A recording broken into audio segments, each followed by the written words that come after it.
anna sayyidana Muhammadan abduhu wa rasuluhu wa la nabiyya ba'dah. Allahumma fassalli wa sallim ala hadha nabiyil karim wa ala alihi wa ashabihi wa man tabi'ahum bi ihsanin ila yaumiddin. Amma ba'du. Allahumma subhanaka la ilma lana illa ma 'allamtana wa 'allimna ma yanfa'una wa zidna ilman. Rabbana atina fid dunya hasanah wa fil akhirati hasanah wa qina adzabannar. Amin.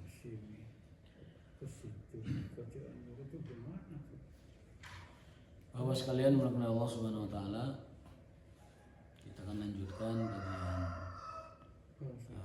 Zadul Ma'ad, dan ini sudah habis ya tema. Terakhir kita bahas tentang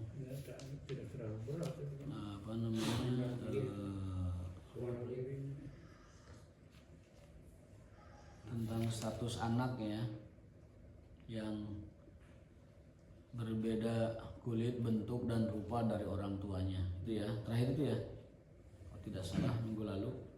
Maka kata Rasulullah SAW, ketika ada yang mengadu seperti itu, jadi orang tuanya itu keanehan, kok anaknya itu semuanya beda dari dia, dari mereka. Mukanya, kulitnya, ya, posturnya, kemudian tulang-tulangnya beda semua. Kata Rasulullah SAW, jangan heran, itu bisa jadi adalah naz'atu irkin, tetesan keringat dari kakeknya yang dulu-dulu yang jauh itu, yang 70 tahun yang lalu mungkin, atau mungkin 7 generasi yang lalu, itu ada kakeknya yang seperti itu. Maka naz'ahu irkun atau naz'atu irkin itu turun ke cucunya. Jadi tidak usah heran ya, itu hal yang biasa. Jangan memfitnah, jangan menuduh ini kamu bayi dari siapa ini, jangan ya. Begitu juga menafikan nasab gitu. Hanya karena beda kulit nggak boleh. Justru itu kata Rasulullah, naz'atu irkin itu adalah turunan dari kakeknya yang entah berapa lama. Itu yang terakhir ya kita bahas. Berikutnya ini adalah tentang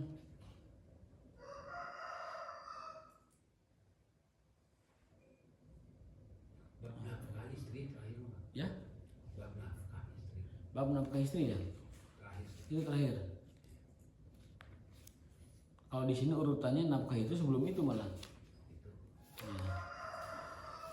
Ya udah kita lanjut nafkah ya. Bahwasanya nafkah istri itu dikembalikan kepada tradisi ya. Berapa besaran nafkah istri itu dikembalikan kepada tradisi. Makanya ketika Abu Sufyan memberikan nafkah kurang kepada istrinya, itu istrinya minta izin ke Nabi untuk mengambil dari saku bapaknya itu ya, suaminya maksudnya, bapaknya anak-anak. Maka Rasulullah SAW mengizinkan, khudhi ma yakfiki, ambillah apa yang cukup bagimu dan anak-anakmu bil ma'ruf, dengan cara yang baik ya. Bil ma'ruf itu artinya adalah dikembalikan kepada tradisi, kembali kepada kebiasaan. Apakah kebiasaan di daerahnya itu kalau istri itu dikasih berapa, nah itu patokannya di situ. Bil ma'ruf, karena ma'ruf itu nggak ada patokan bakunya. Ya. Contoh lagi misalkan kalau ada masalah suami istri kan ada keterangan amsikuhun bi ma'ruf, ya, au farikuhunna bi ma'ruf, sama kan ini. Pegang dia dengan baik atau lepaskan dia dengan baik. Dan dalam redaksi ayat lain, imsakum bima'ruf wa tasrihun bima'ruf juga. Pegang dengan baik atau lepas dengan baik. Jadi standar ma'ruf itu tidak ada bakunya, maka dikembalikan kepada al-urf, yaitu sesuatu yang baik yang dikenal di masyarakat. Ya. Ini menjadi dalil juga penguat bahwa kebiasaan di masyarakat adalah dalil, adalah hukum. Al-urf al-adatu muhakkamatun, bahwa tradisi itu, urf itu ya, itu adalah hukum selama tidak berbenturan dengan syariat. Dalam kaidah lain, al-ma'rufu urfan kal masyruti syartan, sesuatu yang disebut ma'ruf maka itu juga secara syariat disebut sebagai hukum, sebagai syariat ya. Jadi dalam Islam yang disebut dengan tradisi atau kearifan lokal atau apalah yang sebutannya beda, sebutan apapun yang berbeda itu pada intinya kalau sejalan dengan maqasid syariahnya dan maslahat mursalahnya, maka itu hal tersebut disebut sebagai hukum dan berlaku di masyarakat.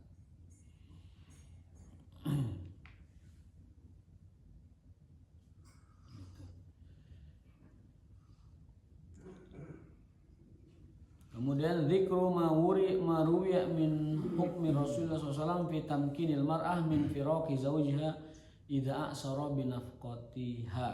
Nah. Jadi wanita itu diberi pilihan kalau suaminya itu tidak mampu menafkahinya. Rawal Bukhari fi sahihihi min hadis Abi Hurairah radhiyallahu anhu qala Rasulullah SAW afdalu sadaqati ma taraka ginan wa fi lafdhin ma kana an dhuhri gina wal yadul yumna wal yadul ulya khairu min yadi sufla.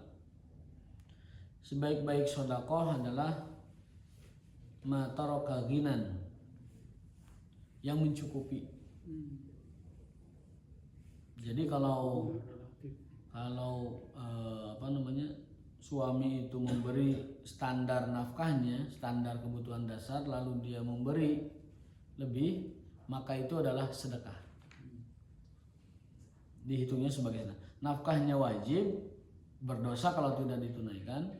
Kemudian selebihnya kalau dia memberi lebih, itu maksudnya adalah sedekah.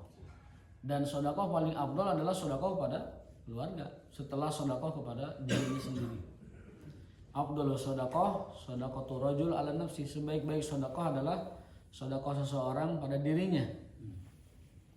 Sedekah pada dirinya itu apa contohnya? Makan makanan yang bagus, baik-baik ya, sehat. Memakai pakaian yang bagus, memakai jam yang bagus, memakai kendaraan yang bagus. Kalau memang ada rezekinya, Allah SWT memberikan dia rezeki, maka sedekahlah pada dirinya sendiri. Ini kadang ada fenomena orang itu bakhil sama dirinya sendiri, ada itu. Duitnya banyak tapi makannya masih saja yang kurang inilah, yang kurang pas dengan dia gitu. Papayahan. Uangnya banyak, rezekinya banyak, tetapi dia menggunakan pakaian yang orang melihat itu kasihan sama dia. Ya, ada yang makanya dulu ada tradisi di beberapa orang gitu, selama belum sukses itu makannya akan bubur terus. Kalau udah sukses baru nanti makan nasi, ada yang begitu. Makan tahu terus. Nah itu di dalam Islam tidak ada. Di dalam Islam seperti itu tidak diperkenankan. Ya. Justru afdhalu shadaqatu rajul ala nafsi. Sedekah sebaik-baiknya adalah pada dirinya sendiri, kemudian pada keluarga, pada kerabat dan lain sebagainya. Wal yadul ulya khairun min yadi sufla. Tangan di atas lebih baik dari tangan di bawah. Artinya walaupun bukan dalam konteks suami istri, yang namanya tangan di atas memberi ya, itu lebih baik daripada tangan di bawah. Tapi kadang dibalik sekarang mah kaidahnya bukan tangan di atas dari tangan di bawah. Kadang tangan di atasnya ngambil aja mah. Dulu mah kiasan dari tangan di atas tuh kan gini. Sekarang mah gini ngambil dia. Orang atas ngambil dari orang bawah. Orang miskin mensubsidi orang kaya. Itu pajak itu kan gitu. Orang miskin mensubsidi orang kaya itu. Yang kaya menikmati dari setoran itu, yang miskin ya dapat seadanya, bahkan tidak dapat.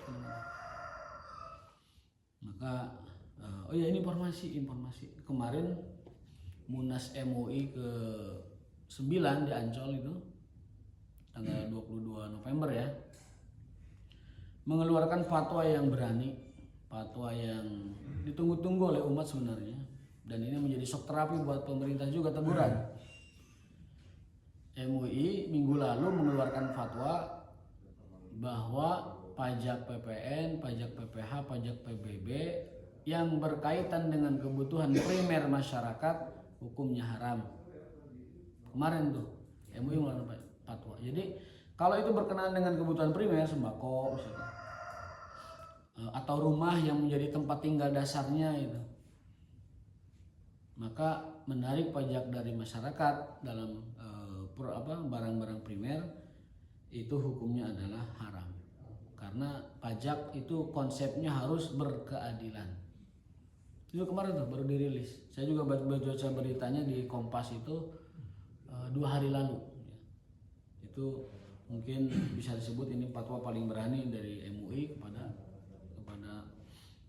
tujuannya adresnya kepada pemerintah.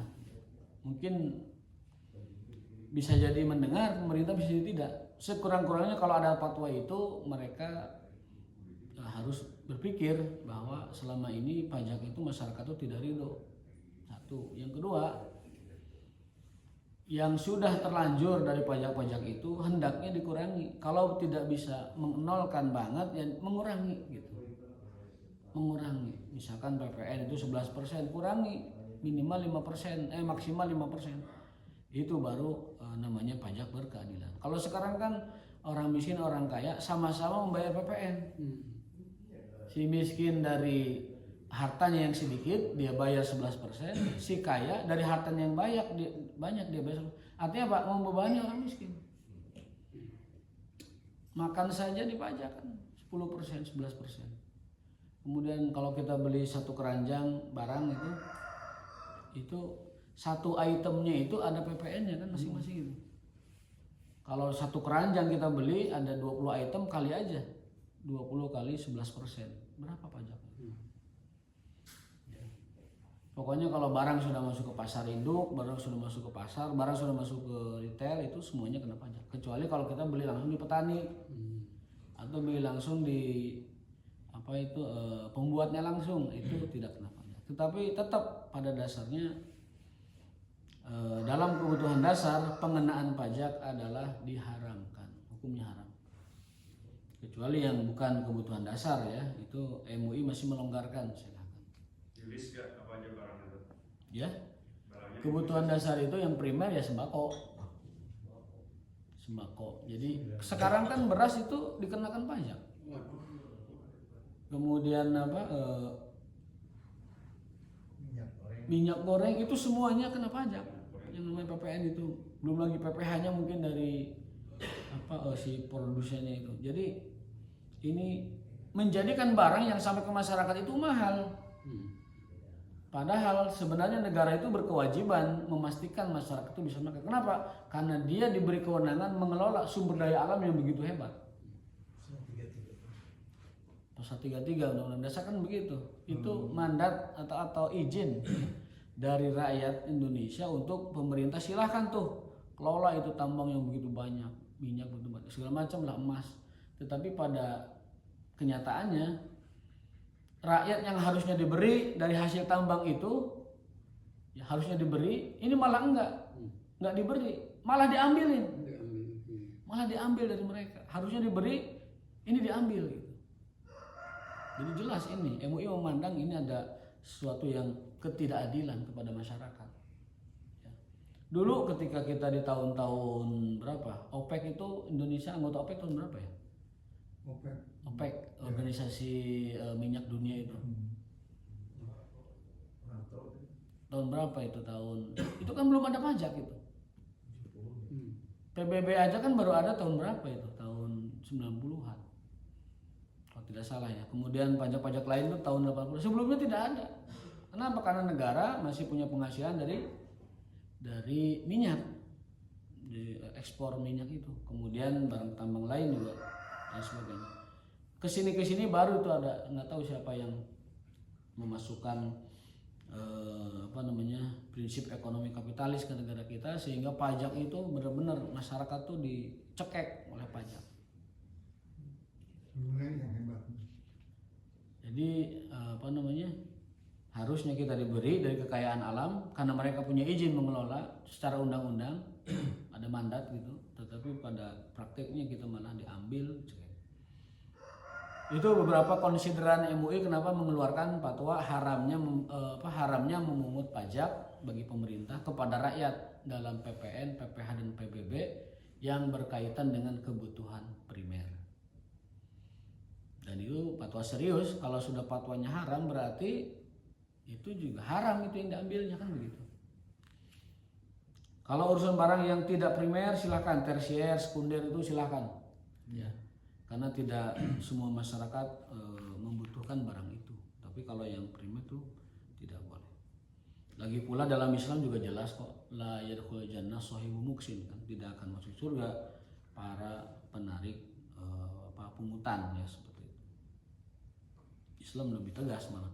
Tapi MUI lebih longgar. Meskipun lebih longgar itu sebenarnya sudah sangat bagus sekali sebagai teguran dan masukan kepada pemerintah. Sekurang-kurangnya kalau tidak menghapus pajak-pajak itu minimal mengurangi angkanya supaya tidak terlalu memberatkan. Nah, kita makan bala-bala itu ada pajaknya juga itu. Nah, kan tarigunya itu masuk ke Mang Opik itu kan itu apa ada PPN.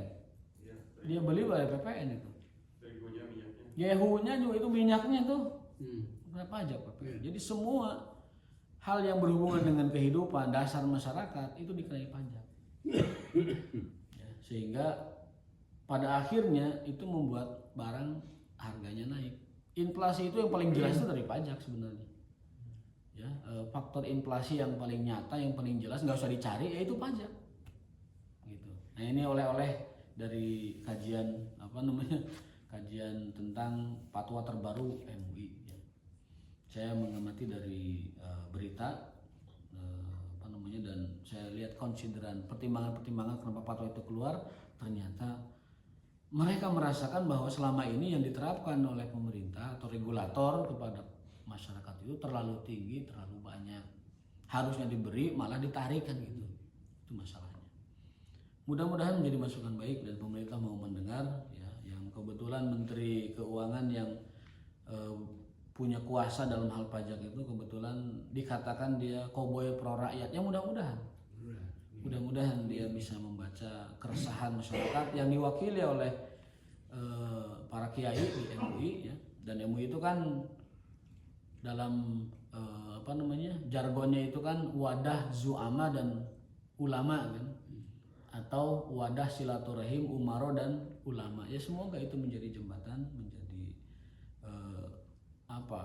dukungan moral kepada pejabat terkait untuk berani mengusulkan kepada pemerintah bahwa ini pajak terlalu berat Pak, ini pajak sebaiknya dihilangkan, sebaiknya dikurangi dan lain sebagainya.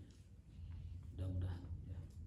Dengan begitu negeri kita semakin berkah.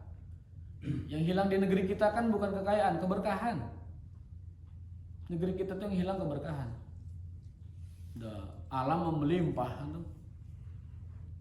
Kekayaan juga melimpah dan lain sebagainya, tapi keberkahan yang hilang. Kata Allah Ta'ala, a'udzubillahi minasyaitonirrajim, walau anna ahlal qura amanu wattaqau la fatahna 'alaihim barakatim minas sama' wal ard.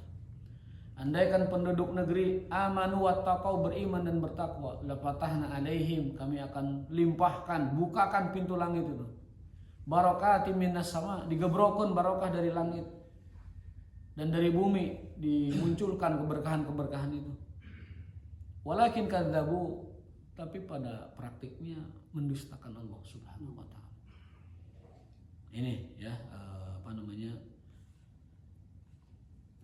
penjelasan tentang fatwa terbaru dari MUI. Nah, kembali ke tema kita bahwasanya seorang wanita, istri maksudnya, tamkinul mar'ah min firaqi zaujiha, seorang istri itu berhak mendapatkan nafkah wajibnya, dan kalau kita mau jadi orang terhormat berikan lebihnya. Karena yadul ulya, tangan di atas lebih baik daripada tangan di bawah. Meskipun itu ke keluarga. Jadi itu hadis justru nerap yang paling pertama ke keluarga. Wabda biman ta'ul, dan mulailah dengan orang yang ada di bawah tanggunganmu. Taqulul mar'ah, wanita boleh berkata begini, imma antut imani wa imma antut taliqani. Kamu boleh memberiku makan, nafkah, atau kamu boleh menceraikanku. Kasih aku nafkah atau ceraikan aku. Itu wanita punya pilihan seperti itu.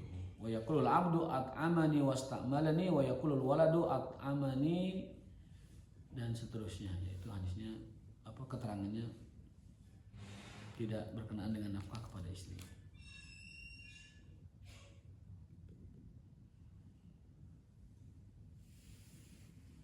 Itu ya Pak Didi terakhir itu ya Pak Didi ya.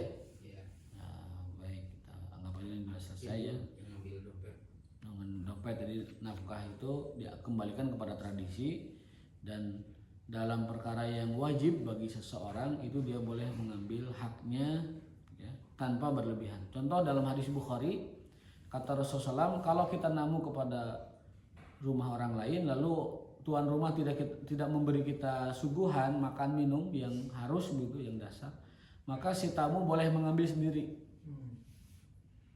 Misalkan dia bertamu seharian nggak dikasih makan, kan kelaparan, salatri pasti itu.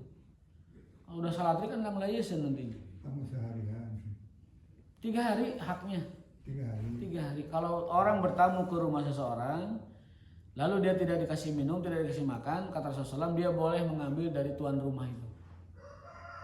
Kenapa? Karena itu hak, bukan kewajiban saja. Hak. Hak itu berarti kalau yang harusnya memberi hak itu tidak memberi, maka si penerima hak itu berhak mengambilnya. Itu namanya hak. Perlu bilang nggak ngambilnya? Bilang boleh, kalau tidak bilang juga tidak apa-apa. Kan tadi sudah diizinkan secara khusus. Jadi bedanya wajib dengan hak itu, kalau wajib itu ditunaikan dapat pahala, tidak ditunaikan dapat dosa. Nah, cuma itu aja. Wajib itu definisinya. Kalau hak definisinya, kalau ditunaikan dapat pahala, kalau tidak ditunaikan, maka si penerima hak boleh mengambilnya dari yang harusnya memberikan hak itu. Istri dari suami boleh ngambil karena itu haknya, kalau si suami pelit tidak ngasih nafkah secukupnya.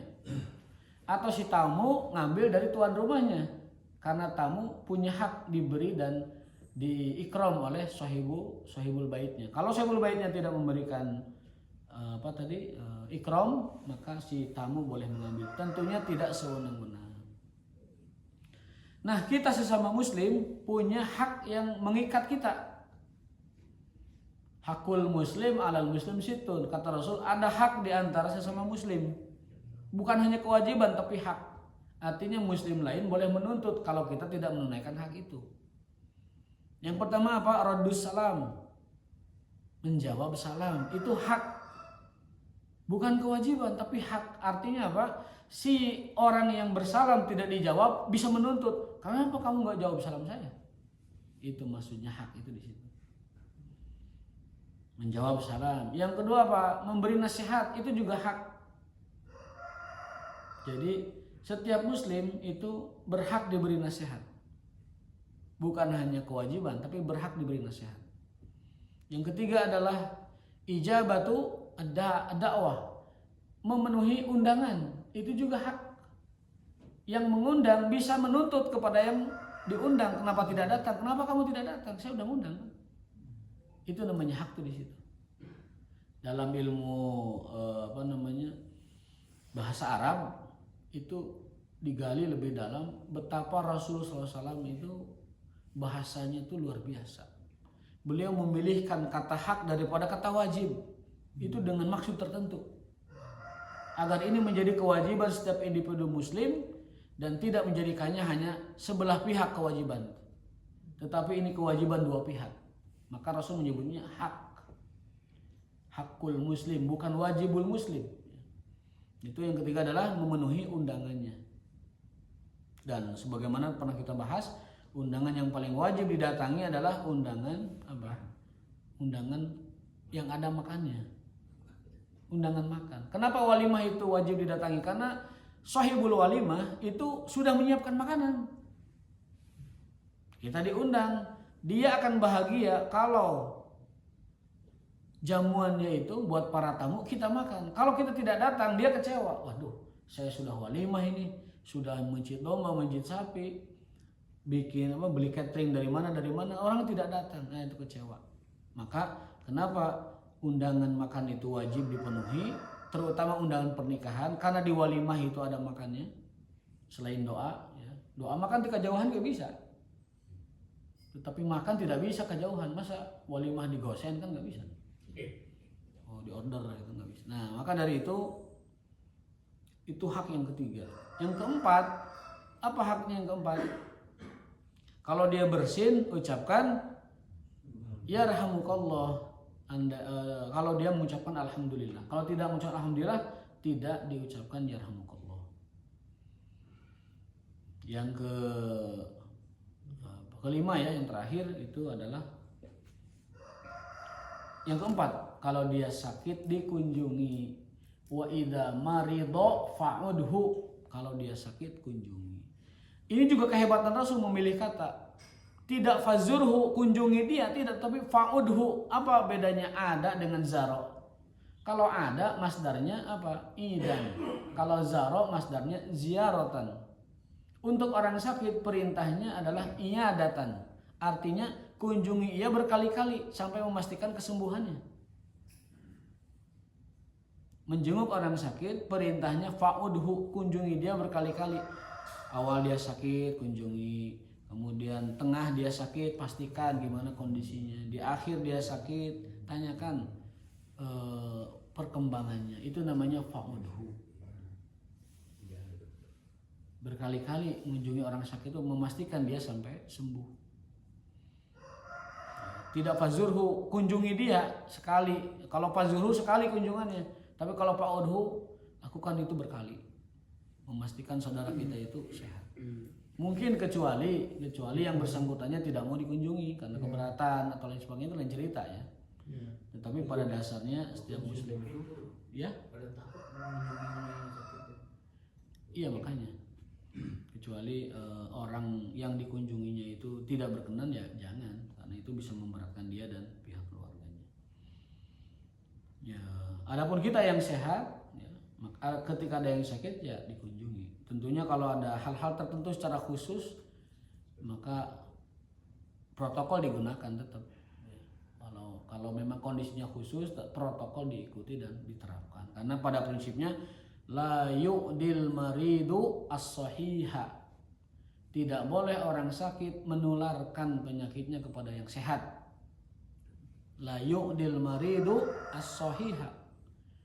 Islam melarang, Islam mencegah dan memerintahkan orang-orang yang sedang tidak sehat untuk tidak membuatnya itu menular kepada orang lain. Itu perintah agama.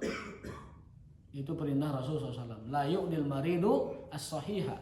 Orang sakit tidak boleh menularkan penyakitnya kepada orang sehat. Artinya yang sakit itu harus tanda petik tahu diri dan harus menjaga supaya orang-orang sehat tidak tertular olehnya. Gitu. Kan kalau kita yang menjaga maka segan orang mengunjungi orang sakit, ya. Kitanya yang hati-hati gitu, kitanya yang segala rupa gitu. Harusnya yang sakitnya yang jaga-jaga. Supaya dia tidak menularkan kepada yang sehat. Itu hadis Nabi SAW. La yu'dil maridu as-sahihat. Kalau kepada orang sehatnya, firra minal maradi firaraka lil asad. Kata Rasulullah SAW, firra. Apa firra itu? Larilah dari penyakit seperti larinya kamu dari singa. Firra minal marad firaruka minal asad. Hindari penyakit, jangan sampai tertular penyakit, jangan sampai kamu juga sakit seperti takutnya kamu pada singa. Seperti kaburnya kamu dari singa. Menghindarlah dari penyakit seperti menghindarnya kamu dari singa gitu. Itu hadis juga. Firra minal marad firaraka minal asad. Itu hak yang ke-5. Yang terakhir ini, idza mata fatba'hu, kalau dia mati meninggal dunia, fatba'hu, antar jenazahnya ke pemakaman. Rasul sampai memberikan kabar gembira bagi orang yang mau mensalati orang meninggal itu dengan pahala sebesar kirat, sebesar gunung Uhud. Kalau kita menyalati orang yang meninggal dunia, pahalanya segede gunung Uhud. Man shalla ala janazatin falahu kirat. Barang siapa yang mensalati jenazah dapat pahala segede gunung. Wa man shalla wa tabi'ahu, kemudian dia mengikutinya ke pemakaman, falahu kiraton, dapat 2 gunung pahala. Menyolatkan, mengantar jenazah ke pemakaman dapat 2 gunung pahala. Kan itu amalan kecil tapi pahalanya segede gunung. Dan segede gunung itu yang saya pahami, yang disebut segede gunung itu saking besarnya. Bukan pembatasan segede gunung, karena gunung ada yang kecil ada yang gede kan gitu. Itu saking gedenya, segede gunung. Kita juga kalau nyebut ke anak kecil, Pak, hari malaikat segede, oh kalau segede gunung, udah saking gedenya gitu. Memandikan mengapani nggak masuk. Nggak masuk. Memandikan mengkapani nggak masuk. Itu masuknya fardu kifayah, bisa bayar orang, bisa oleh dirinya sendiri, bisa juga dijasakan kepada yayasan yang tatawuan atau mutatawi mengurus itu. Yang menjadi perintah Rasul itu adalah fatba'hu, antarkan jenazahnya ke pemakaman. Tentunya setelah mensalatinya. Mensalati dapat pahala 1 gunung, mengantar dapat pahala 2 gunung. Nah di kota Pak, kewajiban hak sesama muslim ini hampir luntur. Saya pernah melihat ada jenazah dihantar di daerah itulah dekat saya ngajar itu. Itu yang ngantar cuma 4 orang 3 orang. Bukan masa pandemi, masa biasa dulu sebelum pandemi ada. Saya pikir ini apakah nilai-nilai Islam sudah luntur di masyarakat? Apakah hak-hak setiap muslim sudah tidak diperhatikan lagi oleh masyarakat atau gimana? Diantar dengan tiluan, apatan gitu. Padahal pahala segede gunung seperti itu. Nah itu 6 hak ya, 6 hak muslim dari muslim yang lain. Bukan hanya kewajiban yang implikasinya berdosa kalau tidak dilakukan, tetapi implikasinya hak itu jika tidak ditunaikan, maka muslim satunya boleh menuntut, kenapa kau tidak penuhi hak saya. Itu maksudnya dari hak. Barangkali ada pertanyaan Pak, silahkan mungkin. Ini bukunya sudah habis, kitabnya, babnya habis. Nanti kita carikan kitab lain yang kalau bisa yang relevan dengan situasi, ataupun kitab yang ada request juga kitabnya yang mengarah kepada tazkiyatun nufus, yaitu bab tentang bagaimana kita menata hati kita, bagaimana kita mentazkiyah, membersihkan hati kita. Ya, kalau mensucikan itu saya kurang setuju istilahnya. Kenapa? Karena yang suci hanya Rasul SAW. Dalam surat An-Najm disebutkan Allah mensucikan nabinya. Dalam surat An-Najm itu bahwa Rasulullah itu adalah suci akalnya, suci jiwanya, suci gurunya, suci perkataannya. Jadi itu Rasulullah SAW. Kalau kita orang biasa, tidak boleh itu mensucikan orang lain atau menyebut diri kita sendiri. Karena ada larangan, fala tuzakku anfusakum, janganlah kalian mensucikan diri kalian. Wala nuzaki 'alallahi ahada, dan kita dilarang mensucikan orang lain di hadapan Allah Subhanahu wa taala.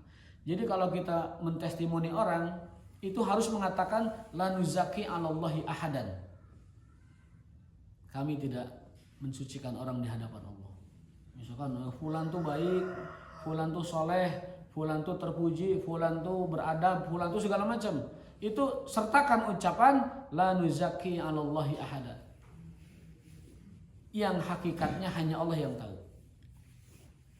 Jadi kalau kita menyebutkan kemuliaan seseorang, sebutkan ini.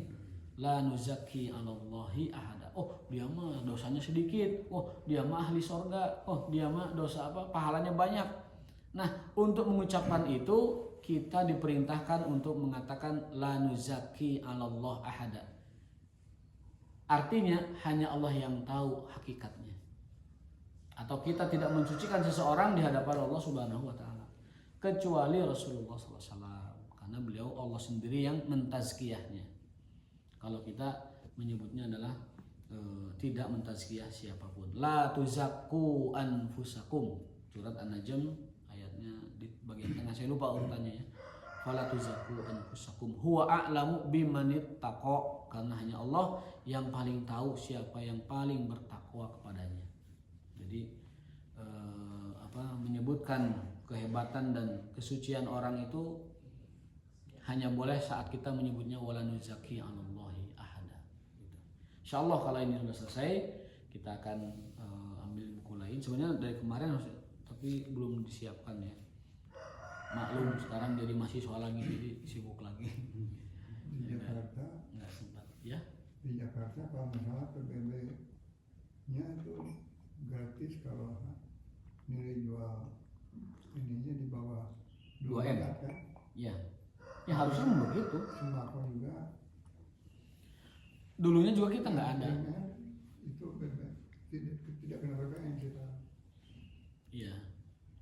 Yang saya tahu itu pajak PBB itu dulu diusulkan oleh seorang anggota dewan ya dari kan nggak dulu zaman Pak Harto kan tidak ada PBB aslinya. Kemudian ada kan. Kemudian ada itu kalau tidak salah cerita itu diusulkan oleh salah satu anggota parlemen dari partai besar bahwa kita harus mengenakan pajak PBB. Sebelumnya nggak ada PBB itu. Kemudian dia diusulkan dan disetujui masalah itu.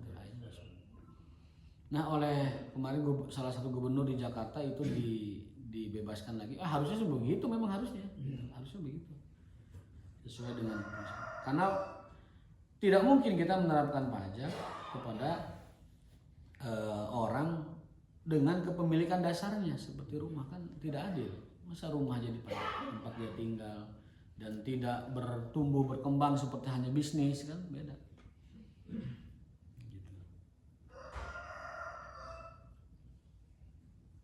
Dan item lain dari fatwa tersebut adalah seharusnya zakat yang ditunaikan oleh kaum muslimin itu kan juga mengentaskan kemiskinan kan, membantu negara menolong orang miskin.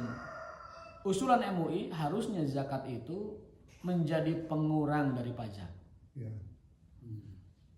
Walaupun sudah ada itu ketentuannya, tetapi pada prakteknya kan jadi double charge orang itu. Jadi double charge ini nggak boleh. Di pajak dia dipungut, di zakat dia juga diwajibkan. Ini double charge. Idealnya si zakat itu harus jadi pengurang dari pajak yang dia setorkan. Prakteknya itu tidak. Ada mungkin di instansi resmi, tapi bagi masyarakat umum itu sulit melakukannya karena ada syarat-syarat yang cukup ketat. Zakatnya harus ke apa, kemudian pelaporannya harus ini, nah, pokoknya surat lah, sulit ya.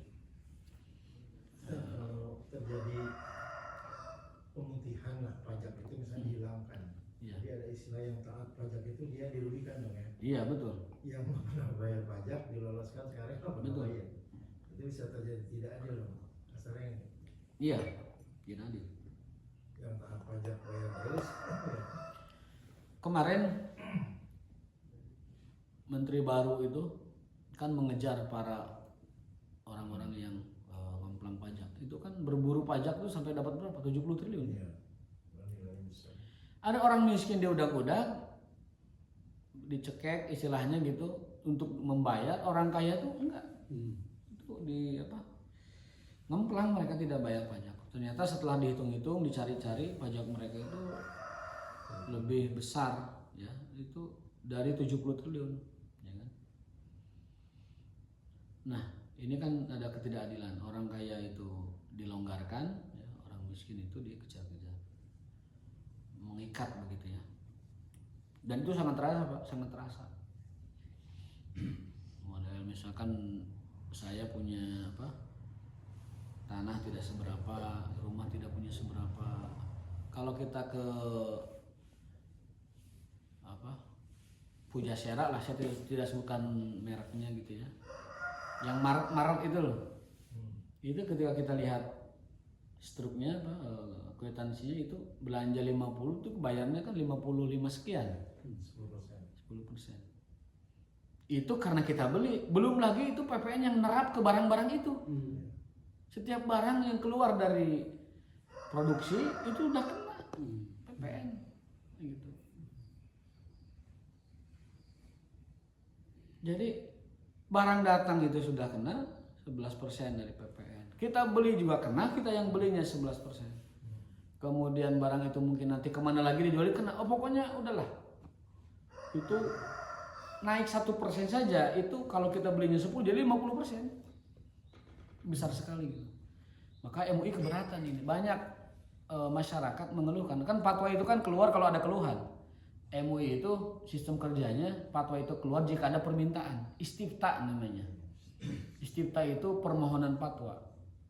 Jadi tidak tidak sekonyong-konyong tiba-tiba ada permintaan. Berarti ini kalau tidak dari masyarakat, permintaan istifta itu mungkin juga dari pemerintah. Bisa jadi, kita tidak tahu kan permohonan fatwa dari siapa.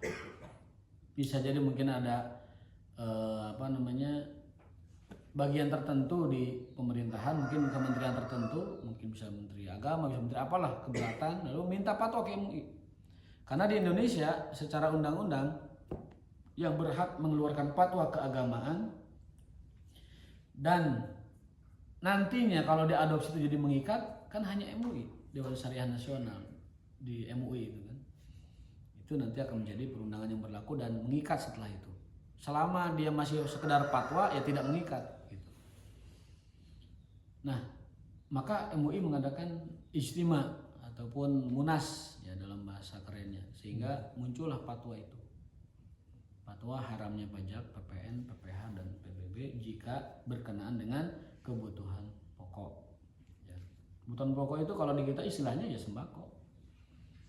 Ya, beras, minyak dan lain-lain sebagainya. Gitu kali. Ya, habis waktunya ya.